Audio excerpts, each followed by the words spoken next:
Angas, no? So, ayun na nga. Sa kakasali ko sa mga toy groups, nabudol na naman ako ng bagong line ng toy. Di ko magets ng una bakit ang daming may trip nitong Mini GT. Yung mahal-mahal naman, meron namang Hot Wheels tsaka Tomica. So, bumili ako para magets ko, syempre. Second hand ko na ito nabili kasi gusto ko lang namang itry. So, ayun na nga, medyo basic pa lang itong kinuha ko.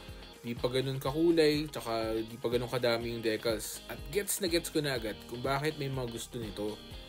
Ibang klase yung details kumpara sa mga mas pang bagets na 164 scale. Diecast, rubber wheels, premium yung feel. Medyo nakakatakot lang ang mga ibang detalye kasi medyo flimsy. Pero kasi nga, di naman ito pambata. Isa sa features nitong line na ito, particular sa Kaido House, ay nabubuksan yung hood. Grabe, no? So ayun, trinay ko lang. Bibili pa ba ako? Hindi ko alam. Joke lang. May isa pa akong binili tapos may dala ulit bukas. Happy collecting!